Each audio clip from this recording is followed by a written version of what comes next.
Vijayawada commissioner Gautam సవాంగ్పై call money దెబ్బపడింది. పేద మహిళలకు అప్పులిచ్చి ఆపై బలవంతంగా వ్యభిచార కూపంలోకి నెట్టేసిన కాల్మని నిర్వాహకుల రాక్షసాన్ని కూకటి వేళ్లతో పెగిలించిన సవాంగ్ను సర్కారు ఉన్నట్టుండి సెలవుపై పంపేసింది. నిక్కచ్చిగా వ్యవహరించే సవాంగ్ డ్యూటీలో ఉంటే ఎక్కడ తమ పార్టీ నేతల పేర్లు బయటికి వస్తాయోనన్న భయంతో సర్కారు సవాంగ్ను సాగనంపిందన్న విమర్శలు వెల్లువెత్తుతున్నాయి. కాల్మనీ కేసులో మరో ఊహించని ట్విస్ట్. కాల్మనీ వ్యవహారాలను వెలుగులోకి తెచ్చిన Vijayawada police commissioner Gautam Sawang sudden గా లీవ్ పెట్టారు. ఉన్నట్టుండి అర్జెంట్ పనంటూ ఆస్ట్రేలియాకు వెళుతున్నారు కమిషనర్ సవాంగ్. ఈ నెల 24 వరకు గౌతమ్ సవాంగ్ లీవ్ పెట్టారు. గౌతమ్ సవాంగ్ సెలవుతో కాల్మనీ కేసు దర్యాప్తుపై నీలి నీడలు కమ్ముకున్నాయి. ఇప్పటి వరకు కాల్మనీ నిందితులపై సవాంగ్ ఉక్కుపాదం మోపారు. పచ్చని సంసారాల్లో చిచ్చుపెట్టిన కాల్మనీ వ్యవహారంలో టీడీపీకి చెందిన 3 ఎమ్మెల్యేలు 2 ఎమ్మెల్సీలపై ఆరోపణలున్నాయి. కాల్మనీ దందాలో వడ్డీకి వడ్డీ, అదనంగా అమ్మాయిలు, విదేశీ యాత్రలు. టీడీపీ అధికారంలోకి వచ్చిన తరువాత ఆగడాలు శృతిమించిపోయాయి.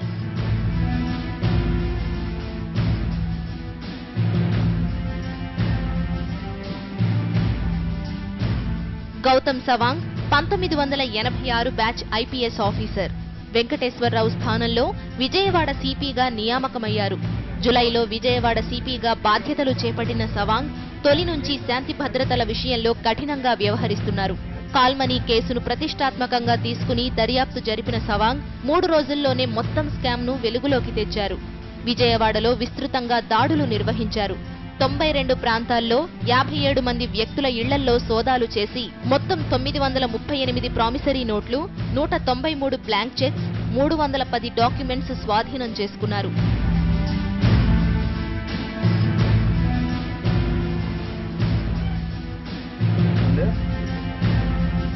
ముక్కుసూటితనం, విస్తృత దాడులతో అధికార పార్టీ నేతల గుండెల్లో గుబులు పుట్టించారు గౌతమ్ సవాంగ్. దీంతో ఇంకెంతమంది పేర్లు బయటకొస్తాయేమోనన్న భయంతో నేతలంతా సవాంగ్ను టార్గెట్ చేసినట్టు తెలుస్తోంది. అది నిజమన్నట్టుగానే ఉన్నట్టుండి సవాంగ్ సెలవుపై వెళుతున్న ప్రకటన వెలువడింది. కేవలం తెలుగుదేశం పార్టీకి చెందినటువంటి నాయకుల్ని రక్షించడం కోసం కాల్మనీ వ్యాపారంలో నిమగ్నమైపోయి తెలుగుదేశం పార్టీకి చెందినటువంటి యోధులకు అండదండగా ఉన్నటువంటి నాయకులందరినీ రక్షించాలనేటువంటి ఉద్దేశంతోనే సిటీ పోలీస్ కమిషనర్ని అక్కడి నుంచి పక్కకు తప్పించారనేటువంటి భావన కలిగేటటువంటి పరిస్థితి వాళ్ళకు కనిపిస్తా ఉన్నది. కాల్మనీ వ్యవహారం నేపథ్యంలోనే సవాంగ్ సెలవు తీసుకున్నారన్న వార్తలను డీజీపీ రాముడు ఖండించారు. కాల్మనీ కేసు విచారణలో ఎవరి ఒత్తిళ్లు లేవన్నారు. సవాంగ్ సెలవుకు కాల్మనీ కేసుకు ఎలాంటి సంబంధం లేదన్నారు. గౌతమ్ సవాంగ్ నెల రోజుల క్రితమే సెలవు తీసుకున్నారని చెప్పారు. సవాంగ్ స్థానంలో ఇన్ఛార్జ్ సిపిగా సురేంద్రబాబును నియమించినట్టు తెలిపారు డీజీపీ రాముడు. కాల్మనీ వ్యవహారంలో ఎవరిని వదిలిపెట్టబోమన్న డీజీపీ అవసరమైతే పీడీ యాక్ట్ ఉపయోగిస్తామని చెప్పారు. విజయవాడ మీడియా బజార్ న్యూస్ ప్రసారం చేయవద్దన్న డీజీపీ కాల్మనీ కేసుపై సిట్ వేసే ఆలోచన లేదన్నారు. ఎవరికి ప్రమేయం ఉన్నా వదిలిపెట్టే ప్రసక్తి ఉండదు అని మాత్రం ఖచ్చితంగా చెప్పగలను. ఒకవేళ అవసరమైతే వీళ్ళకి ఇదే అలవాటుగా మారిన వాళ్ళు కొంతమంది పెద్ద వాళ్ళు ఎవరైనా ఉంటే, ఈ బెదిరింపులకు అలవాటు పడ్డ వాళ్ళు ఉంటే వాళ్ళను పీడీ యాక్ట్ కింద లోపల పంపాలని డిసైడ్ చేశాం. కాబట్టి ములాజనే లేదు. చట్టపరంగా ఏమి చేయగలిగితే అదంతా చేయడానికి మేము సిద్ధంగా ఉన్నాము. ఆ విషయం మీకు నేను మరీ నొక్కి చెప్పగలను. సెలవులో పోతున్నారు. సెలవులో పోతే పోలీసుకి ఆగిపోతుంది కదా.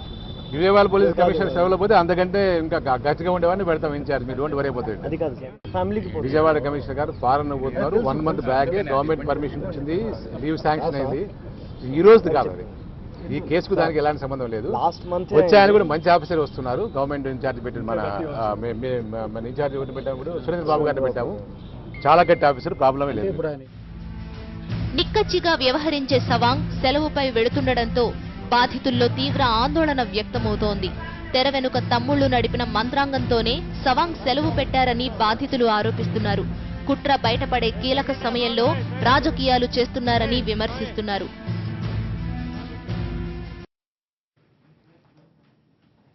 కాల్మనీ కేసులో సవాంగ్ ఎందుకు సెలవు మీద వెళ్తున్నట్టు దాని గురించి మాట్లాడుకుందాం. ఒక షార్ట్ బ్రేక్ తీసుకొని వస్తాం.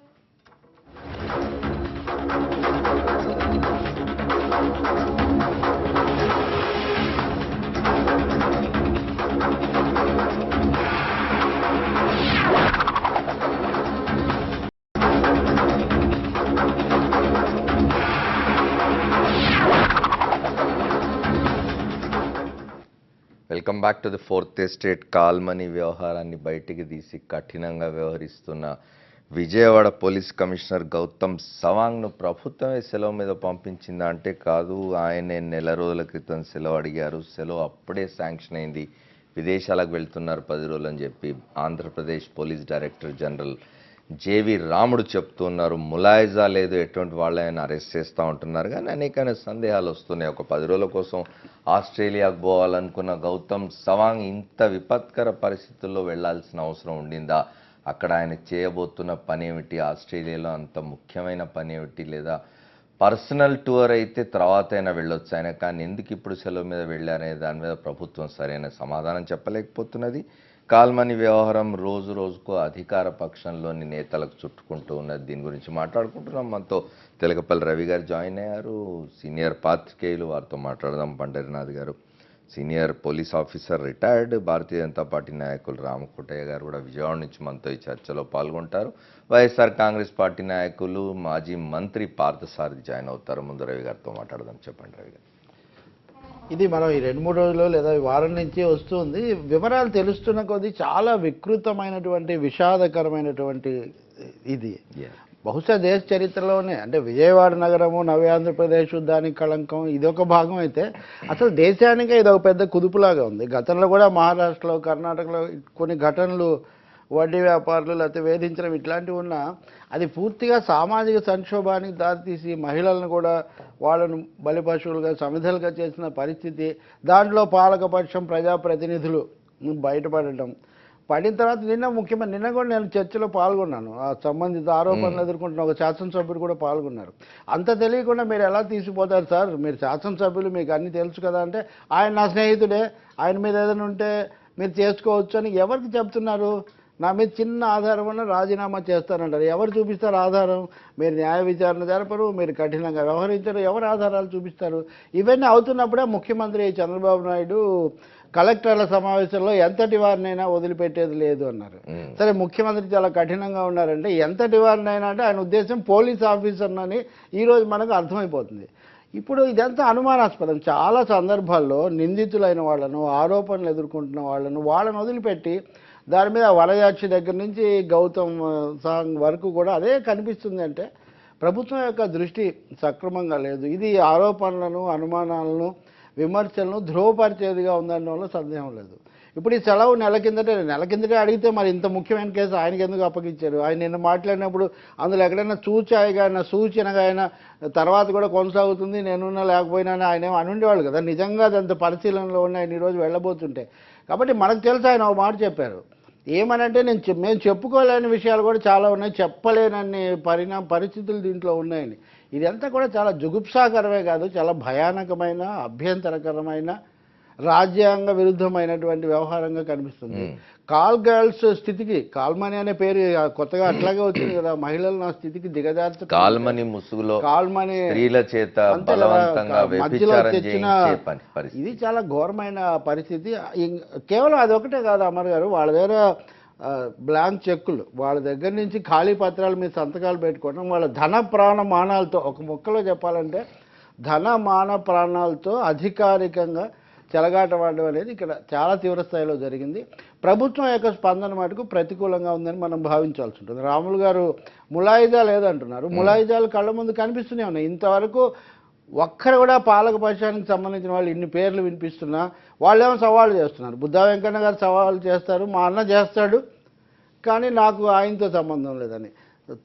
బోడే ప్రసాద్ గారు చెప్తారు, నా స్నేహితుడే నాతో పాటు వచ్చాడు కానీ నాకు తెలియదని. అంటే ఇవన్నీ కూడా ప్రజా జీవితంలో ఇంగిత జ్ఞానాన్ని కూడా ప్రశ్నించేటటువంటి పరిణామాలు. తర్వాత ఏదైనా జరగవచ్చు, కానీ ఎవరిని పట్టుకున్నారని ఎంతటి వాళ్ళు ఇంగిత జ్ఞానం లేకపోవడం కాదనుకుంటా, జ్ఞానం ఎక్కువ అంటుంది. ప్రజల ఇంగిత జ్ఞానం ఉన్న ప్రజలు ఎలా నమ్ముతారని అనుకుంటారో, నేను నాతో పాటు సింగపూర్ తీసిపోతాను కానీ ఆయన ఎవరో నాకు తెలియదు అని చెప్పడము, ఇవి మా అన్న చేస్తున్నాడు కానీ నాకు సంబంధం లేదని చెప్పడం, ఇది ప్రజలను ఇంకోసారి పుండు మీద కారం చల్లడం అంటారు చూడండి, అటువంటి పరిణామం.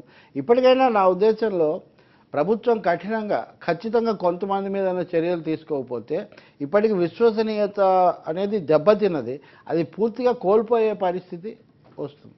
డెఫినెట్లీ మనం పండర్నాథ్ గారితో కూడా మాట్లాడు. పండర్నాథ్ గారు 1995 నుంచి 2004 వరకు చంద్రబాబు నాయుడు గారు ముఖ్యమంత్రిగా ఉన్న కాలంలో ఆయన పోలీసుల మీద ఈగ వాళ్ళని ఇచ్చేవాళ్ళు కాదు. పోలీస్ మొరాల్ దెబ్బతింటుందనేవాళ్ళు. ఎవరు ఉద్యమకారులైనా, ఇతర సంస్థలైనా, ప్రతిపక్షాలైనా ఒక పోలీస్ అధికారో పోలీస్ ఉద్యోగో తప్పు చేస్తే అతని మీద చర్య తీసుకోండి అని ముఖ్యమంత్రి గారిని అడిగితే వాళ్ళ మీద చర్యలు తీసుకొని నేను వాళ్ళ పోలీస్ మొరాల్ దెబ్బతింటుందనేవాళ్ళు. ఇవాళ పోలీస్ మొరాలు ఏమైపోయినట్టు విజయవాడలో గౌతమ్ సవాంగ్ని సెలవు మీద పంపిస్తే ఇంత సీరియస్ కేసు ఆయన దాన్ని వెలికి తీసి దాని మీద కఠినంగా వ్యవహరిస్తూ ఉన్నాడు ఆయనని ఇవాళ సెలవు మీద పంపించారు. నిజంగానే ఆయన నెల రోజుల క్రితమే ఆస్ట్రేలియాకు తన సొంత పని మీద పోవాలనుకుని సెలవు పెట్టున్నా ఇట్లాంటి కేసు బయటకు వచ్చిన తర్వాత ఆయన సెలవును రద్దు చేయాల్సింది ప్రభుత్వం. అమర్ గారు, ఈ ఉమ్మడి రాష్ట్రం ఉన్నప్పుడు నేను 2001లో కృషి బ్యాంక్ ఫ్రాడ్ కేసు నేను investigation principal investigating officer, right, concern about 32 crores. నేను సుమారుగా 17 మంది అక్యూజ్డ్ మీద అభియోగాలు చేసి అరెస్టులు చేసి రికవరీలు చేసి ఛార్జ్ షీట్లు వేయడం 144 విట్నెసెస్ని ఎగ్జామిన్ చేసే వరకు ఉన్నాను నేను. తర్వాత ప్రమోషన్ వచ్చి బయటకు వచ్చేసాను. నా అదృష్టం ఏంటంటే అప్పుడు చంద్రబాబు నాయుడు గారు ముఖ్యమంత్రిగా ఉన్నప్పుడు ఏనాడు కూడా నాకు కానీ నా మీద సూపర్వైజ్ చేస్తున్న ఉన్నతాధికారులకు కానీ ఫోన్ చేసి ఇంటర్ఫియర్ కాలేదు. చాలా ఫ్రీ హ్యాండ్ ఇచ్చారు. నాకు ఆశ్చర్యం వేసింది. అంటే కృషి బ్యాంక్ వ్యవహారంలో అధికార పక్ష నాయకులు ఇరుక్కోలేదో ఇప్పుడు కాల్మనీలో ఇరుక్కున్నాడు. అట్లా కాదు. అక్కడ Kosaraju Venkateswara Rao set to have very good liaison with the then CM అని చెప్పి ఓపెన్ టాక్. రైట్. అయినా కూడా నన్ను అరెస్టుల విషయంలో కానీ రికవరీ విషయంలో కానీ రిమాండ్ ఎక్స్టెన్షన్ విషయంలో కానీ ఆఫీసర్లు అడగలేదు, పొలిటీషియన్స్ అడగలేదు. అసెంబ్లీలో డైలీ ఇది ఒక టాక్ ఉండేది. ఫస్ట్ అసెంబ్లీ సెషన్ స్టార్ట్ కాగానే కృషి బ్యాంక్ ఫ్రాడ్ కేసు మీద ఒక క్వశ్చన్ వచ్చేది. ఓకే. సో అట్లాంటి ముఖ్యమంత్రి ఇందులో ఇట్లా చేసినాడా అని అంటే నాకు ఆశ్చర్యం వేస్తుంది. అదే నెంబర్ 1. నెంబర్ 2, గౌతమ్ సవాంగ్ గారితో నేను పనిచేశాను ఏసీబీలో. చాలా ముక్కుసూటి మనిషి, చాలా నిజాయితీగా పనిచేస్తాడు. సబార్డినేట్ ఆఫీసర్స్కు ఏదైనా షాక్ వస్తే ఆయనే నెత్తినేసుకుంటాడు. It's a very very rare officer in the police department. ఆయనని లీవ్లో ఆయన వెళ్ళడానికి లీవ్ అప్లికేషన్ పెట్టి ఉండొచ్చు, శాంక్షన్ అయ్యి ఉండొచ్చు, కానీ ఈ సందర్భంగా ఆయన పోయినందుకు, లీవ్లో వెళ్తున్నందుకు ఇదొక అవకాశంగా మీడియా వాళ్ళు కానీ ప్రజలు కానీ అనుమానించే అవకాశం. మీడియా మీద పడతారు, ప్రజలు కూడా మీడియా వాళ్ళు చేయడం కనిపిస్తున్నది మీకు ఎదురుగా. ప్రజలు ఇంత సీరియస్ కేసు చేస్తున్నప్పుడు ఆయన 10 రోజుల సెలవును రద్దు చేసి ఎందుకు ఉంచలేదు, ఎందుకు ఆయన స్థానంలో సురేంద్రబాబు గారిని తీసుకొచ్చారు అని అడిగితే మీరు మీడియా మీద నిందలేస్తే ఎట్లా? నిందలేయడంలే, అనుమానించే అవకాశం. ఎవరైనా మాట్లాడితే మీడియా సార్, పోలీస్ శాఖ ఈ కేసును దర్యాప్తు చేస్తుంది అనుకోండి, ఈ విధంగా సెలవు మీద పంపించారనుకోండి, ఇది చాలా అనుమానాస్పదమైన విషయం. దీనికి మామూలుగా నేను అక్కడికి వస్తున్నాను, రవి గారు అన్న కాడికి వస్తున్నాను. ఒక ఆఫీసరు ఇన్వెస్టిగేషన్ చేస్తున్నప్పుడు లీవ్ శాంక్షన్ అయినా కూడా ఇట్లాంటి సీరియస్ కేసు ఉన్నప్పుడు పోవద్దని చెప్తారు. మాకు శాంక్షన్ చేసినా కూడా don't go now, let it come to a logical conclusion, then go అని చెప్తారు. నాకున్న అనుభవం బట్టి చాలా సందర్భాల్లో ఎక్కడో సెలవు మీద ఉంటారు, రద్దు చేసి వెనక్కి కూడా పిలిపిస్తారు. వాడికి పెళ్లి ఉంటే కూడా పెళ్లి కూడా క్యాన్సిల్ చేయించుకున్నటువంటి సంఘటనలు ఉన్నాయి. పెళ్లి చూపులు కూడా క్యాన్సిల్. పోలీస్ ఫోర్స్ మా జాబ్ అట్లాంటిది. సో అట్లాంటి సిచ్యువేషన్ లో సవాంగ్ లాంటి ముక్కుసూటి మనిషిని లీవ్లో పోనిస్తున్నారు అని అంటే ప్రభుత్వమే దీనికి అవకాశం ఇచ్చినట్టు. ఈ కామెంట్, ఈ కాంట్రవర్సీకి కమింగ్ టు థర్డ్ పాయింట్, నేను మన సురేంద్ర బాబు గారు చెప్పాలంటే ఆయన is also seconds to none. చాలా straight forward officer. Not questioning the credentials of Surendra Babu, కానీ ఇక్కడ మాట్లాడుతున్నది ఏమిటి అంటే అక్కడ ఉన్న ఆఫీసర్ ఎవరైతే దీన్ని బయటికి తీసుకొచ్చినాడో, ఇన్వెస్టిగేట్ చేస్తున్నాడో ఆఫీసర్ని పంపించి ఇంకా స్ట్రిక్ట్ ఆఫీసర్ ఇవాళ చెప్పినారు. జేవి రాముడు గారు చెప్తున్నారు డీజీపీ ఏంటంటే ఆయన కంటే నిక్కచ్చిగా ఉండే అధికారి, ఆయన కన్నా ఆయన నిక్కచ్చిగా, ఈయన ఎక్కువ ఆయన తక్కువేం కాదు. వీళ్ళంతా వారు అన్నమాట, డీజీపీ అన్నమాట, పక్కన సవాంగ్ నిలబెట్టుకొని అన్నాడు. ఈయన సెలవు మీద పోతే ఏంటి, పోలీస్ డిపార్ట్మెంట్ ఆగిపోతుందా, ఈయన కంటే నిక్కచ్చి అయిన అధికారి వస్తూ ఉన్నాడు. అట్లేం కాదు, వారు కూడా straight forward officer, is honest of the core, there is no doubt. కానీ మనము ఇంత సీరియస్ అఫెన్స్ ఇన్వెస్టిగేషన్ సూపర్వైజరీ ఆఫీసర్గా ఉన్నప్పుడు ఒక 10 రోజులు ఉండమంటే అయిపోయేది. ఏముంది, ఒక 10 daysలో అయిపోతుంది. ఏం పెద్ద కృషి బ్యాంక్ లాగా పెద్ద స్కామ్ ఏం కాదు, చిన్నదే. ఎక్కడొచ్చిందంటే ఇది ఇదేం కొత్తగా ఈ వడ్డీ వ్యాపారం ఏమి రాలే. గుంటూరులో గత 25 సంవత్సరాలుగా ఉన్నదే ఇది. గుంటూరు నుంచి ఇప్పుడు చిన్నగా విజయవాడ దాకా బాగింది. వచ్చిన చిక్కు ఇది ఇంతగా ఎక్స్పోజ్ కావడానికి కారణం ఏంటంటే వీడు ఆ అమ్మాయిల్ని సెక్సువల్లీ హెరాస్ చేయడం వల్ల ఎక్స్పోజ్ అయింది. రెండు ఉన్నాయండి ఇందులో. ఒకటి స్త్రీలను సెక్షువల్ దీనిలోకి తీసుకురావడము, ఇంకోటి రాజకీయ నాయకులకు సంబంధం, అధికార పక్ష నాయకులకు సంబంధం. రాజకీయ నాయకులు పెట్టుబడులు పెట్టడం అనేది ఏం కొత్త కాదు. ఇది అంతా ఓపెన్ సీక్రెటే.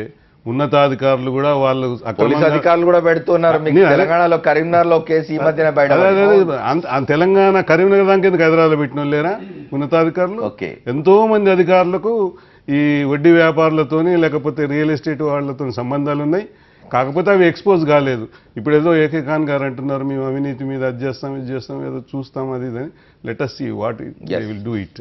కానీ గౌతమ్ సవాంగ్ గారు పోయినంత మాత్రాన లీవ్లో 10 రోజులలో ఇదేదో మొత్తం టాప్సీ టర్వీ అయిపోతుంది, ఇదంతా చేంజ్ అయిపోతుంది, ఇన్వెస్టిగేషన్ అంతా వాటర్ అయిపోతుంది అని అనుకోవడం కూడా కరెక్ట్ కాదు. సూపర్వైజరీ ఆఫీసర్ వేరు, ఇన్వెస్టిగేటింగ్ ఆఫీసర్ వేరు. ఆయన ఏం ఇన్వెస్టిగేషన్ ఆఫీసర్ కాదు, ఆయన is only A supervisory officer. అది కూడా సిపి లెవెల్లో చేయరు, డీసీపీ లెవెల్లో చేస్తారు. మహా అయితే జాయింట్ సిపి లెవెల్లో చేస్తారు. ఇది డైరెక్ట్గా సిపికి ఏం సంబంధం ఉండదు ఇన్వెస్టిగేషన్కు. జనాలకు తెలుసో లేదో ఇన్వెస్టిగేషన్ చేసేది. కానీ down the lane instructions proper గా పోవడానికి మీదున్న అధికారే కదా కారణం. ఇందులో ఇంటర్ఫియర్ కాదు సార్. ఇలాంటి ఇన్వెస్టిగేషన్ లో జనరల్ గా ఇంటర్ఫియర్ కాదు. అందులో పోయి విజయవాడ గుంటూరులో ఆయనతే కాదు, ఇంకా తెలంగాణలో ఏమన్నా ఇతరమో చెప్పలేను. కానీ జనరల్ గా ఇట్లాంటి కేసులలో వాళ్ళకు ఎవరైనా ఆఫీసర్లు చెప్పడానికి కూడా భయపడతారు. పొలిటీషియన్లు బహుశా ఏమైనా మరి ప్రభుత్వం లెవెల్లో పోయి ఏమైనా ఇన్ఫ్లుయెన్స్ తీసుకొచ్చి పొలిటీషియన్లు కూడా ఇందులో పెట్టుబడిదారులుగా ఉన్నారు, మన ప్రభుత్వానికి చెడ్డ పేరు వస్తుందని చెప్పి ఏమన్నా చెప్పి వారిని మర్యాదగా సార్ మీరు ఒక పండరినాథ్ గారు ఒక మాట, వారు ఏ మేరకు ఇన్వాల్వ్ అయినారనేది పక్కన పెడితే వారికి ఈ కాల్మనీ ర్యాకెట్లు ఉన్న వాళ్ళతో సంబంధాలు ఉన్నవి ఏదో రకంగా అని చెప్పడానికి ప్రూఫ్లు లేవని మేము అంటలేము. రాజకీయ నాయకుల ప్రమేయం ఇందులో లేదని మేము అంటలేము. అట్లాగానే ఉంటే ఈ పాటికి మీడియాలో వచ్చి వాళ్ళు కూర్చొని డైరెక్ట్గా ఫేస్ టు ఫేస్ వాళ్ళు ఫేస్ చేసేవాళ్ళు. ఇంతవరకు వాళ్ళు ముఖం చాటేసి వాళ్ళు వెతుక్కుంటున్నారు ఏం రిప్లై ఇవ్వాలి దీనికి అని చెప్పి. బట్ టు బి ప్రిసైజ్ ఒకే ఒక ముక్క, పోలీసు శాఖలకు కూడా సంబంధం ఉంది. మామూలు పోలీసులకు అంటే సిటీ పోలీసులకు, టాస్క్ ఫోర్స్ పోలీసులకు మధ్యలో వచ్చిన ఒక వివాదంలో కూడా ఇది బయటకు వచ్చిందన్నది విజయవాడలో సర్వసాధారణంగా ఉన్నటువంటి ప్రజాభిప్రాయం. ఇవన్నీ ఉన్నాయి కాబట్టి కమిషనర్ పాత్ర ఇక్కడ చాలా ముఖ్యమైనది. మామూలు నేరపూరితమైన దర్యాప్తు కాదు, పాత్ర మాత్రమే కాదు, ఇవ్వడమే కాదు, కాపాడుతూ ఉన్నారు. దీని అంతటికీ డెన్గా ఉన్నదాన్ని మీద ఫిర్యాదు వెళ్తే ముఖ్యమంత్రి గారికి 3 నెలల కిందట శ్రీనివాసరావు అని ఆయన భార్య ఫిర్యాదు చేస్తే అధికారికంగా అరెస్ట్ చేసి అతన్ని బయట పెట్టారు. రమేష్ అనేవాడు బయటకు వచ్చి వీళ్ళని బెదిరించాడు. ఇలాంటి వివరాలన్నీ అక్కడ ఉన్నప్పుడు ఏమి సూచన చేస్తున్నాము? What is the indication that we are giving by abruptly selling honest officer and అదే కాంగ్రెస్ పార్టీ నాయకులు మాజీ మంత్రి వారితో కూడా మాట్లాడదాం. పార్సాద్ గారు చెప్పండి, ఇవాళ Andhra Pradesh police director general J V Ramudu గారు ప్రెస్ వాళ్ళతో మాట్లాడుతూ చెప్పారు, మీరు బజారు వార్తలు ఎక్కొచ్చి నన్ను సమాధానం చెప్పమంటే చెప్పను నేను అంటున్నారు. ఇవి బజారు వార్తల్లాగా కనిపిస్తున్నాయా? ఇంత క్యాజువల్గా ఎట్లా తీసుకుంటుంది గవర్నమెంట్? ఎందుకు మీరు గౌతమ్ సవాంగ్ను సెలవు మీద, నిన్నటి వరకు తెలియదు ఎవరికి, ఈరోజు ఉదయం నుంచే గౌతమ్ సవాంగ్ సెలవు మీద వెళ్తున్నట్టు తెలిసింది. గౌతమ్ సవాంగ్ని ఎందుకు సెలవు మీద పంపిస్తున్నారంటే ఆఫీసర్ సెలవు మీద కూడా ఆయన పోతే ఇంకొకళ్ళు రారా, ఇంకో స్ట్రిక్ట్ ఆఫీసర్ వస్తున్నాడు అని చాలా క్యాజువల్గా మాట్లాడుతున్నారు. ఏం జరుగుతుంది అనిపిస్తున్నది దీనివల్ల? ఫస్ట్ నుంచి పత్రికల్లో కూడా వార్తలు చాలా స్పష్టంగా వస్తున్నాయి. ఏంటి, పోలీస్ డిపార్ట్మెంట్ మీద తీవ్రమైన ఒత్తిడి ఉంది. ఈ చాలామంది, ఎందుకంటే అది తప్పో ఒప్పో, ఒకవేళ వైఎస్ఆర్సీపీ వాళ్ళో లేకపోతే వేరే పార్టీ వాళ్ళో పలానా పేరు చెప్తే అది రాజకీయంగా తీసుకుంటారు. కానీ పత్రికల్లోనే ఎవరెవరు ఉన్నారు అనేది చాలా స్పష్టంగా వచ్చింది. రాజకీయ నాయకుల కంటే ఇక్కడ ముందు పత్రికల్లోనే స్పష్టంగా పేర్లతో సహా వచ్చినాయి. సో వాళ్ళు తెలుగుదేశం వాళ్ళు అనేది చాలా స్పష్టంగా అర్థమవుతుంది విజయవాడలో కానీ అన్ని చోట్ల. సో దానికోసం అనేది పార్టీకి ఎక్కడ చెడ్డ పేరు వస్తున్నది దాన్ని హషప్ చేయాలని చెప్పేసి ప్రయత్నం చేస్తున్నారని చెప్పేసి వార్తలు వచ్చినాయి. సో ప్రభుత్వం అటువంటి వార్తలు వచ్చినప్పుడు పారదర్శకత అంటే ఏమిటో మాకు అర్థం కాదు. ఎదురుగుండా రోడ్డు మీద పెట్టి ఏమీ ఇన్వెస్టిగేషన్ చేయరు కదా. ఇటువంటి ఆఫీసర్స్ని చేంజ్ చేసినప్పుడు ప్రజలు అనుమానం వచ్చేస్తుంది. డెఫినెట్గా సురేంద్రబాబు గారు అనేది చాలా అప్రైట్ ఆఫీసర్, దాంట్లో ఎటువంటి డౌట్ లేదు. ఒకప్పుడు అసలు విజయవాడని కంట్రోల్ చేసిన ఆఫీసర్, దాంట్లో ఎటువంటి అనుమానం లేదు. సార్ ఇక్కడ పార్సాది ఒకరి క్రెడెన్షియల్స్ ని పెంచడం వల్ల ఇంకోళ్ళ క్రెడెన్షియల్స్ తగ్గించినట్టు అవుతుంది. గౌతమ్ సవాంగ్ ను పక్కన నిలబెట్టుకొని డీజీపీ గారు ఈయన కంటే స్ట్రిక్ట్ ఆఫీసర్ వస్తున్నాడు అంటే గౌతమ్ సవాంగ్ మొరాలు ఏం కావాలా? అదే ఈరోజు అందుకని ఈ ప్రభుత్వం యొక్క పనితీరులో చాలా అసహజంగా ఉంది. అక్కడ మాఫియాలు ఏ విధంగా వచ్చినాయి, ఇంత ముందు ఎన్ని కంప్లైంట్లు వచ్చినాయండి. ఒక ఎంఆర్ఓని కొడితే ఒక్క కేసు కూడా లేదు. ఒక విఆర్ఓని భూమి కబ్జా చేస్తున్నారని చెప్పేసి రియల్ ఎస్టేట్ని అడ్డుకుంటే సరే విఆర్ఓ తప్పు చేశాడా ఉప్పు చేశాడా అనేది పై ఆఫీసర్ తేల్చాలి. ఇప్పుడు నేను వెళ్తాను రాంగ్ రూట్లో వెళ్తే పోలీసు ఆపుతాడు, నేను ఒక కాలుతో తన్నేసి వెళ్ళిపోతుంటే అది కరెక్టా? ఒక విఆర్ఓ వస్తే బట్టలు ఇప్పేసి మోకాల మీద కూర్చోబెట్టి మీ ఎంఆర్ఓని పిలవరా అనే స్టేజ్కి వస్తే దాని మీద ఏమి చర్యలు? సాక్షాత్ పేపర్లో 1000 కోట్ల రూపాయలు ఇసుక మాఫీ జరుగుతుంటే దాని మీద ఎంక్వైరీ చేసి సీరియల్ని పట్టుకున్నాము అని చెప్పేసి పరిస్థితి లేదు. ఒక విజిలెన్స్ డిపార్ట్మెంట్ అనేది ఉందండి. అసలు ఇప్పుడు చెప్పండి, ప్రభుత్వాన్ని ఎన్ని విజిలెన్స్ కేసులు బుక్ చేశారు, ఎన్ని చోట్ల రైడ్ చేశారు? అసలు ఇటువంటి ఎన్ని లేకోకుండా ప్రభుత్వం ఎందుకు ఈ విధంగా ప్రవర్తిస్తుందో అర్థం కాని పరిస్థితి ఈ రాష్ట్రంలో ఉంది. ఏదేమైనా కూడా సురేంద్రబాబు గారిని ఆహ్వానిస్తూనే గౌతమ్ సవాంగ్ గారిని ఇటువంటి తరుణంలో మార్చటం మూలంగా ప్రజల్లో తప్పకుండా సందేహాలు వచ్చేటున్నాయి, వస్తాయి కూడా తప్పకుండా ఇటువంటి పరిస్థితుల్లోనూ.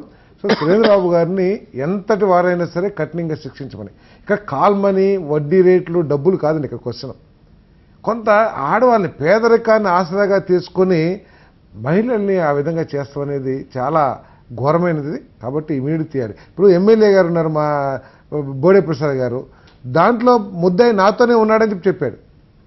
ముద్దాయిని వేరే దేశం పంపించేసి ఒకడు ఆ రోజు ఏమన్నాడు, నేను ముద్దాయిని తీసుకొస్తానని చెప్పాడు.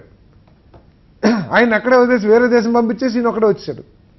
సో దీంట్లో ఏంటంటే తప్పించడానికి అనేక ప్రయత్నాలు జరుగుతున్నాయి. కాబట్టి ఇది విజయవాడ యొక్క గౌరవాన్ని మంట కలిపే విధంగా అక్కడ కార్యక్రమం జరిగింది. కాబట్టి దీన్ని తప్పకుండా ఎంత పెద్దవారు ఉన్నా కూడా దాంట్లో సెక్స్ చేయాలని మా డిమాండ్. ఇందులో అధికార పక్ష శాసన సభ్యులు ఉన్నారని, శాసన మండలి సభ్యులు ఉన్నారని, నాయకులు ఉన్నారని మాట్లాడుతూ ఉన్నప్పుడు, ఇట్లాంటి ఆరోపణలు వస్తున్నప్పుడు ప్రభుత్వం ఎందుకు ముందుకొచ్చి ఒక ప్రత్యేక దర్యాప్తు బృందాన్ని ఏర్పాటు చేయడం, సిట్కు కేసును అప్పచెప్పడానికి నిరాకరించింది ప్రభుత్వం. నేను ఇంతకుముందు పండరినాథ్ గారితో అన్నట్టు చంద్రబాబు నాయుడు గారు పోలీస్ మరాల పట్ల చాలా పర్టికులర్గా ఉండేవారు. ఇప్పుడు ఆ పోలీస్ మరాలు పూర్తిగా దెబ్బతినిపోతున్నట్టు. ఇప్పుడు మాత్రమే కాదు, ఇప్పుడు మొన్న చిత్తూరులో హత్య జరిగింది మేయర్ దంపతులది. వాస్తవంగా ఇంటెలిజెన్స్ వాళ్ళు చెప్తున్నారు, మేము జనవరిలో 3 నెలల కింద మేము నివేదిక ఇచ్చాము, చాలా వివరంగా ఇచ్చామని. అక్కడ కాకుండా నిఘా వైఫల్యం అన్నారు. అంతకుముందు ఇంటెలిజెన్స్ వైఫల్యం అని అంతకుముందు ఆఫీసర్ని చేశారు. ఇట్లా చూస్తూ పోతే నిన్న కూడా ముఖ్యమంత్రి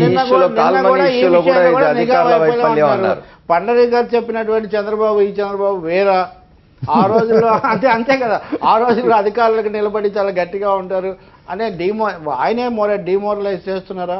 ఇప్పుడు సురేంద్రబాబు గారు చాలా మంచి ఆయనే, కానీ ఈ నేపథ్యం అంటే చాలా గట్టిగా చేస్తారని పేరు. ఈ నేపథ్యం ఆయన మీద ఉండే పరిస్థితి ఏంటి, అక్కడ మిగతా వాళ్ళు ఎలా ప్రవర్తిస్తారు, ఈ ప్రశ్నలన్నీ కూడా ఉత్పన్నమవుతాయి. రాజకీయ బాధ్యత ఏం తీసుకుంటుంది తెలుగుదేశం పార్టీ? అది కూడా ఒక ముఖ్యమైన ప్రశ్న. ఒక ఎమ్మెల్సీ మాట్లాడాడు మీ పార్టీ తరఫున, ఒక ఎమ్మెల్యే మాట్లాడారు, వాళ్లకు సంబంధించిన వాళ్ళు ఉన్నారని. మన పార్టీ ఏం మాట్లాడకపోతే దానికి ఎంపీలు మాట్లాడారు, కొంతమంది ఇటు మాట్లాడారు. ఎంతవారున్నా వదిలిపెట్టడం లేదండి, ఎవరిని మామూలు వాళ్ళనే మీరు పట్టుకోవడం లేదు, ఆ ఇద్దరిని తప్ప. కాబట్టి చేతలకు మాటలకు పూర్తి వైరుధ్యం ఇక్కడ కనిపిస్తుంది. మీరు బయట పెట్టడం కాకుండా కాస్త కాపు కాచే ప్రయత్నం ఏదైనా జరుగుతుందా అనే ఒక సందేహం పరాకాష్టం చెందుతుంది గౌతమ్ పోలీస్ శాఖ మీద ఒత్తిడి ఉంటుందని. పండరీనాథ్ గారు పోలీస్ డిపార్ట్మెంట్ అనుకుంటున్నాను, రిటైర్డ్ పోలీస్ ఆఫీసర్ కదా.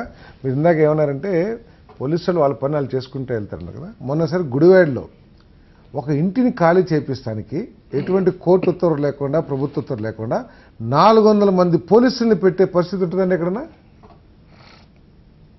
పోనీ గతంలో ఒక 5-6 నెలల నుంచి రౌడీజం చేస్తున్నారు, వాళ్ళు బెదిరిస్తున్నారు, ఓనర్స్ పోలీస్ కంప్లైంట్స్ ఉంటే ఆ బేసిస్ మీద ఏమైనా చేయొచ్చు. సో ఈ విధంగా పోలీస్ శాఖని పూర్తిగా ఈ ప్రభుత్వం వినియోగించుకుంటుంది వాళ్ళ అవసరాల కోసం, వాళ్ళ రాజకీయ అవసరాల కోసం అనేది నా ఉద్దేశం. మనం భారతీయ జనతా పార్టీ నాయకులు రామకోటయ్య గారితో కూడా మాట్లాడదాం. రామకోటయ్య గారు చెప్పండి, ఏమవుతున్నది ఇవాళ? మీరు డీజీపీ గారు ప్రెస్ కాన్ఫరెన్స్ వినుంటారు, ఆయన మాట్లాడిన మాటలు వినుంటారు. అంటే ఇది అంత చాలా క్యాజువల్గా తీసేయాల్సిన కేసా? మీడియా నిజంగానే బజార్ వార్తలు తెచ్చి మాట్లాడుతున్నదా? ఈ కాల్ మనీ అనేది చాలా ఘోరాతి ఘోరమైనటువంటి విషయం. ఎందుకంటే ఇవాళ మనకి నుంచి తడ వరకు ఉన్నటువంటి ప్రాంతాలు అన్ని చోట్ల కూడా కాల్ మనీ వ్యవహారం ఉంది. దీన్ని సమూలంగా నిర్మూలించాల్సిన అవసరం అయితే ప్రభుత్వం మీద ఉంది. దీనికి ఒక పోలీస్ ఆఫీసర్ ఇవాళ సెలవు పెట్టి వెళ్ళటం వల్ల ఈ రాష్ట్రంలో ఈ సమస్య అవుతుందనేది ఇప్పుడు ప్రజల మధ్యలోకి వచ్చింది. కాబట్టి ఈ విషయాల్లో ఏంటంటే ప్రజలు బాగా ఆలోచించాల్సిన అవసరం ఉంది, బాగా ఇంపార్టెంట్గా. ఎందుకంటే ఇది విజయవాడ లాంటి ప్రాంతంలో ఎందుకు బాగా బయట వచ్చిందంటే ఇక్కడ జరుగుతుంది దీంట్లో వాళ్ళ అరాచకత్వం బయటపడింది కాబట్టి. కాకపోతే విశాఖపట్నం లాంటి ప్రాంతాల్లో మార్కెట్ దగ్గర ప్రాంతాల్లో 1000 రూపాయలు పొద్దునే 800 రూపాయలు ఇచ్చి సాయంత్రం 1000 రూపాయలు వసూలు చేసుకున్న ఉదంతాలు చాలా ఉన్నాయి. ఇలాంటివన్నీ ప్రతి ఊర్లో ఉన్నాయి. శ్రీకాకుళం దగ్గర ఉన్నాయి, విజయనగరంలో ఉన్నాయి, విశాఖపట్నం ఉన్నాయి, ప్రతి ప్రాంతంలో ఉన్నాయి. ఇవేంటంటే పచ్చి వ్యాపారం చేసుకునేటువంటి వాళ్ళ దగ్గర చేసేవాళ్ళు. అదేవిధంగా కాల్ మనీ వ్యాపారం చాలా దుర్మార్గంగా జరిగింది. దీంట్లో ఏంటంటే ఒక చోట వాళ్ళు చేసిన విధానం చాలా ఇబ్బందికరమైంది. దీంట్లో ఏంటంటే పోలీస్ ఆఫీసర్స్ యొక్క పాత్ర నిన్న ఏదైతే గౌతమ్ సవాంగ్ గారు చాలా యాక్టివ్గా ముందుకు వచ్చి వాళ్ళందరికీ ఇవ్వడంతో యువతులంతా విపరీతంగా వచ్చేసేసి పోలీస్ స్టేషన్కి వచ్చి మాట్లాడడం జరిగింది. ఇది జరగడంలో ఏమైందంటే రాష్ట్రం మొత్తం అట్టుడికిపోయింది. రేపు రాబోయే అసెంబ్లీ సమావేశాల్లో ముఖ్య వేదిక కానున్న ఈ కాల్ మనీ గురించి బహుశా ఏదైనా కారణంతో అయినా కూడా ఈయన ఒకవేళ సెలవు మీద వెళ్ళినా ఆశ్చర్యపోకల. కానీ ఏంటంటే రాష్ట్రంలో ఉన్నటువంటి 13 జిల్లాల్లో ఉన్నటువంటి ఎస్పీలు ఈ సిపిలు ఎవరైతే ఉన్నారో అందరూ కూడా కాల్ మనీకి సంబంధించిన ఇన్ఫర్మేషన్ పోలీస్ దగ్గర ఇంతకు ముందు నుంచే ఉంది. ఈ ఇన్ఫర్మేషన్ ఇవాళ ఒక్కరోజుతో రాలేదు. అక్కడ ఉన్న పోలీస్ అధికారి గారికి తెలుసు ఎక్కడెక్కడ ఏం జరుగుతుంది. ఆ ఉన్న ప్రాంతాల్లో ఆ సబ్ ఇన్స్పెక్టర్కి వీళ్ళందరికీ తెలుసు. రాష్ట్రంలో ఉన్నటువంటి ప్రతి సబ్ ఇన్స్పెక్టర్కి ఎక్కడెక్కడ ఏం జరుగుతుందనే విషయం గురించి తెలుసు. కాబట్టి ఇప్పుడు పోలీసు వ్యవస్థలో ఏంటంటే సమూలంగా ఒక పోలీసు కాదు, మనుషుల్లో మనలో మార్పు రావాలి. పోలీసు ఎంతకరం చేస్తారండి పాపం. పోలీసు పాత్ర ఎంతవరకు ఉందంటే వాళ్ళు మేము ఉన్నామని చెప్పడానికి ఇందాక సోదరులు పార్థసారథి గారు చెప్పారు. అత్యుత్సాహం ప్రదర్శించి కొన్ని ప్రాంతాల్లో చేయటం వల్ల పోలీసుకి చెడ్డ పేరు వస్తుంది. ఇప్పుడు గౌతమ్ సవాంగ్ లాగా పరిపూర్ణంగా ఏదైనా మంచి పని చేసినటువంటి అప్పుడు కూడా కొంత ఇబ్బందికరమైన పరిస్థితి ఏర్పడుతుంది. కాబట్టి దీంట్లో నుంచి బయటికి రావాలంటే ఇమీడియట్గా రాష్ట్ర ప్రభుత్వం పోలీసుని తన పని తాను చేసుకెళ్లే అవకాశం చేయనీయాలి. అలా కాక చేసేస్తే ఇబ్బంది లేకుండా ఉండేది. అనవసరమైనటువంటి దీంట్లో ఇవాళ ఆయనకి సెలవు మీద వెళ్తున్నా కూడా ఇందాక ఆయనే చెప్తున్నారు, అక్కడ ఉన్న పోలీస్ ఆఫీసర్ గారు చెబుతున్నారు, ఆయన రిటైర్డ్ పోలీస్ ఆఫీసర్ గారు చాలా క్లియర్గా చెప్పారు. ఏమన్నారంటే ఎట్టి పరిస్థితుల్లో ఒకవేళ ఇలాంటి సందర్భం వచ్చినప్పుడు సెలవు కూడా విత్డ్రా చేసుకుని ఉండాల్సిందే అని చెప్పి చెబుతున్నారు.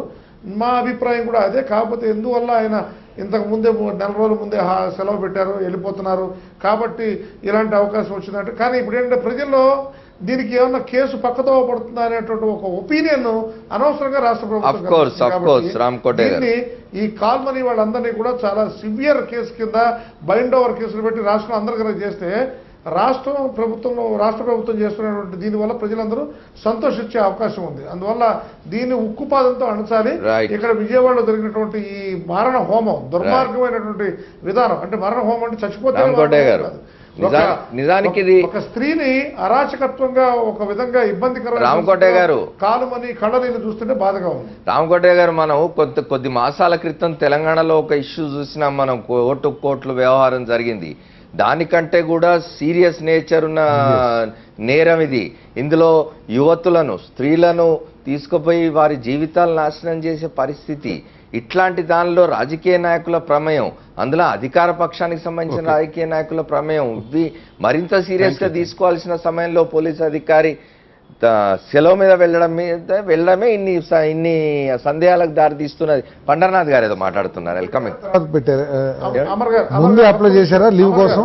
Sir 1 second. యా చెప్పండి అమర్ గారు. చెప్పండి. ఒక విషయం సార్ అమర్ గారు ఏంటంటే ఇలాంటి సందర్భాల్లో అమర్జీ ఇలాంటి సందర్భాల్లో మనం గనక దీంట్లో అధికార పక్షంలో ఉన్నా విపక్షంలో ఉన్నా ఎక్కడున్నా ఎవరు ఏ ప్రాంతంలో ఉన్నా ఇప్పుడు ఎక్కడైనా ఒక ఇబ్బందికరమైన వాతావరణం జరిగినప్పుడు ఎట్టి పరిస్థితుల్లో గవర్నమెంట్ ఏమోనండి 2 నాయకులు పోతే 2 నాయకులు మనకు 2,000 మంది 3,000 మంది నాయకులు ఉన్నారు. అధికార పక్షానికి వాళ్ళు ఇబ్బంది పడే పరిస్థితి ఏమీ లేదు.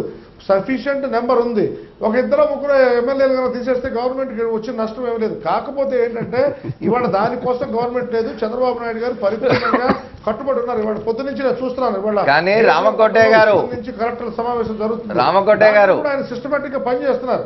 రామకోటయ్య గారు బయట సర్వత్రా నెలకొని ఉన్న ఒక అభిప్రాయం ఏమిటి అంటే రాజకీయ నాయకత్వాన్ని, ముఖ్యంగా అధికార పక్షంగా ఉన్న రాజకీయ నాయకత్వాన్ని అదుపు చేయడంలో చంద్రబాబు నాయుడు గారు ముఖ్యమంత్రిగా ఈ దఫా విఫలమవుతున్నారు. ఆయన వెనుకాడుతూ ఉన్నారు. అయ్యో ఎవరు పోతే ఏమవుతుందో అనే భయంలో ఉన్నారు అనే ఒక అభిప్రాయం అయితే బయట నెలకొని ఉంది. మాట్లాడుకుందాం దాని గురించి కూడా. ఒక షార్ట్ బ్రేక్ తీసుకొని వస్తాను.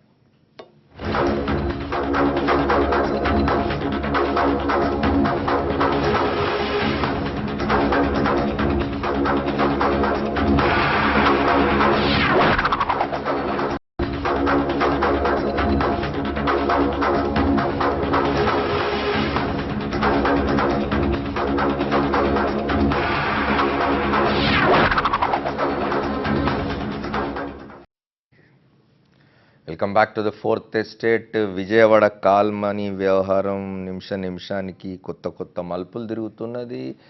రాజకీయంగా చాలా వివాదాస్పదమైన పరిస్థితులు కనిపిస్తూ ఉన్నాయి. మా విలేకరి సతీష్ విజయవాడలో ఉన్నారు. ఏం జరుగుతుంది, లేటెస్ట్ ఏంటి సతీష్? అమర్, ఏదైతే విజయవాడ నగర పోలీస్ కమిషనర్ గౌతమ్ సవాంగ్ సెలవుపై వెళ్ళడం అనేది ఇప్పుడు విస్తృతంగా రాజకీయ వర్గాల్లో చర్చనీయాంశం అయింది. అసలు ఇప్పటికిప్పుడు గత 5 రోజులుగా ఒక చాలా కీలకమైన దశకు కేసును తీసుకొచ్చి అరెస్టుల వరకు, నిందితుల్ని ప్రకటించడం వరకు వచ్చిన సిపిని ఉన్నటువంటి సెలవులో పంపిస్తున్నారు. ఇది వెనక రాజకీయ కోణాలు కూడా ఉన్నాయన్న ఆరోపణలు వినిపిస్తున్నాయి. డీజీపీ నెల రోజుల కిందట అప్లై చేసుకున్నారని చెప్పినప్పటికీ కూడా సిపి మీడియా ప్రతినిధులతో మాట్లాడేటప్పుడు ఎప్పుడు కూడా నేను నెల రోజుల కిందట వెళ్ళాలని అనుకున్నాను అని మాట మాత్రం చెప్పలేదు. అయితే దీని వెనక రాజకీయంగా కొన్ని ఆరోపణలు రాజకీయ వర్గాల్లో ఒక చర్చ జరుగుతుంది. ఎందుకంటే ఎవరైతే ఎమ్మెల్సీ బొత్స వెంకన్న ఉన్నారో ఇవాళ ఉదయాన్న ఆయన సోదరుడిని కూడా అదుపులోకి తీసుకున్నారు. అంతేకాకుండా ఈయన పాత్ర కూడా, ఎందుకంటే మొత్తం ఈయన కుటుంబ సభ్యులందరూ కూడా ఈ కాల్ మనీ వ్యవహారంలో చాలా సంవత్సరాలుగా ఉంటున్నారు. వీళ్ళ ప్రభావం చాలా ఎక్కువగా ఉంటుంది. అంతేకాకుండా ఈయన ఇక్కడ ఉన్నటువంటి ఒక మంత్రికి సన్నిహితుడు కావడం, అయితే ఈయన పైన వారెంట్ జారీకి, అదేవిధంగా ఈయన విచారించడానికి పోలీసులు ఒక దశలో సిద్ధపడ్డారన్న అంశం ప్రచారం జరుగుతుంది. అలా సిద్ధపడటం నేపథ్యంలోనే ఎవరైతే ఎమ్మెల్సీ బొత్స వెంకట ఉన్నారో ఏదైతే టీడీపీకి సంబంధించిన ప్రభుత్వంలో పెద్దల్ని ఆశ్రయించినట్టు తెలుస్తుంది. అంతేకాకుండా ప్రభుత్వ పెద్దలు కూడా ఒకవేళ ఎమ్మెల్సీ బొత్స వెంకట గారిని ఈ కేసుకు సంబంధించి కేసు విచారణకు హాజరైనా లేదా వారెంట్ జారీ అయినా సరే ప్రభుత్వానికి అప్రదిష్ట వస్తుందన్న ఆరోపణల నేపథ్యంలో ఈయన సెలవులో పంపించడం జరుగుతుంది. ప్రధానంగా ఎవరైతే బుద్ధ వెంకన్న ఉన్నారో గత కొంతకాలంగా టీడీపీ ప్రధాన కార్యదర్శి ఉన్నటువంటి లోకేష్ అత్యంత సన్నిహితంగా ఉంటున్నారు. ఎందుకంటే విజయవాడకు లోకేష్ రాకపోకలు ప్రారంభించినప్పటి నుండి ఆయనతో పాటు వెన్నంటే ఉంటారు. అంతేకాకుండా ఈ మధ్య కాలంలోనే తాజాగా లోకేష్ ఆశీస్సుల వల్లే ఎమ్మెల్సీగా బుద్ధ వెంకన్నకు అవకాశం వచ్చిందని కూడా చర్చ రాజకీయ వర్గాలు జరుగుతుంది. ఈ కారణాలన్నీ కూడా ఇప్పుడు విజయవాడ నగర పోలీస్ కమిషనర్ ఆకస్మిక సెలవులో వెళ్ళడానికి రీజనింగ్ గా ఎస్టాబ్లిష్ చేస్తా ఉన్నారు. సో ఇప్పుడు రాజకీయంగా ఈ సెలవుపై వెళ్ళడం అనేది టీడీపీ నేతల పాత్ర అనేది విస్తృతంగా చర్చ జరుగుతున్నారు. Okay, thank you Satish. Thanks for the updates. Ravi గారు ఇప్పుడు విన్నర్గా విజయవాడ సతీష్ చెప్తూ ఉన్నాడు. ఇందులో అంటే విజయవాడకు దాదాపుగా రాజధాని తరలిపోయిన పరిస్థితుల్లో ఇవాళ విజయవాడలో ముఖ్యమంత్రి నిండు పెరవలగమంటాం కదా, మొత్తం అంతా అక్కడే కొలువుదీరున్న సమయంలో ఇట్లాంటివి బయటకు వస్తున్నాయి. ఒకరోజు కల్తీ నెయ్యి వ్యవహారం బయటకు వస్తుంది, ఒకరోజు కల్తీ మద్యం దాగి జనం చచ్చిపోవడం బయటకు వస్తుంది. ఇవాళ కాల్ మనీ వ్యవహారం చాలా జుగుప్సాకరంగా ఉంది. ఇవన్నీ ముఖ్యమంత్రి ప్రస్తావించాల్సి వచ్చింది కలెక్టర్ దగ్గర. విజయవాడలో కల్తీ పెరిగిపోతుంది, అన్నీ కల్తీ అవుతున్నాయి. వీటన్నిటికీ మూలం రాజకీయం కల్తీ జరుగుతుంది. అందులో ప్రభుత్వంలో ఉండే అధికారం నిర్వహించాల్సిన వాళ్ళల్లో కూడా కల్తీ అనేది చోటు చేసుకుందా అనేది ఆయన పూర్తిగా పరిశీలించుకోవాలి. కానీ గత కొంతకాలంగా మనం అంగన్వాడీల మీద దౌర్జన్యం చేసినప్పుడు కానీ, లేదు ఇసుక మాఫియాని అడ్డుకున్నటువంటి అధికారిని పట్ల వ్యవహరించిన తీరు కానీ అన్నీ చూస్తుంటే అన్ని సందర్భాల్లో కూడా దాన్ని ఏదో మాఫీ చేయడానికి, తమ వాళ్ళని గట్టునేయడానికి జరుగుతున్న ప్రయత్నం మాఫియాలను పట్టుకోవడానికి చూపించడం లేదు. వాటి కోసం గట్టిగా ప్రయత్నించిన పోలీస్ అధికారులను కానీ, పౌరాధికారులను కానీ బలపరిచేటటువంటి పరిస్థితి కంటే స్వయంగా అసలు ముఖ్యమంత్రి ఒక ఎంఆర్ఓని పిలిపించి మాట్లాడడం మనం ఇంతకుముందు ఇంత సుదీర్ఘమైన చరిత్రలో ఎప్పుడైనా ఉందండి? ఎందుకు మాట్లాడాల్సిన అవసరం వచ్చింది? ఎన్ని ట్రైబ్యునల్స్ ఉన్నాయి, అన్నీ దశల వారీగా ఉన్నాయి. కాబట్టి ఒక అభద్రత ఏదో ప్రభుత్వాన్ని ఆవరించినట్టుగా ఒకటైతే కనిపిస్తుంది. ఒకటేమో వీటి వల్ల వస్తున్న అభద్రత, రెండోది వీటి మీద ఆధారపడి ఉన్నందువల్ల ఈ రాజకీయ పునాదిని కోల్పోకూడదనే ఒక పరిస్థితి. లేదా విజయవాడకున్న ప్రతిష్ఠ ఏంటి, ఇప్పుడు వచ్చిన పరిస్థితి అది రాజధాని అని చెప్తున్నారు. పైగా అంటే ఒక విధంగా ఆదిలోనే హంసపాదులాగా నేను చాలాసార్లు చెప్పాను, నవ్యాంధ్రప్రదేశ్ను స్వర్ణాంధ్ర అవన్నీ సవ్యాంధ్రప్రదేశ్ సవ్యంగా ఉండేటట్టుగా చేయండి అని. అది పూర్తిగా దారి తప్పిపోతున్న ఒక పరిస్థితి ఘటనలో మనకు కనిపిస్తుంది.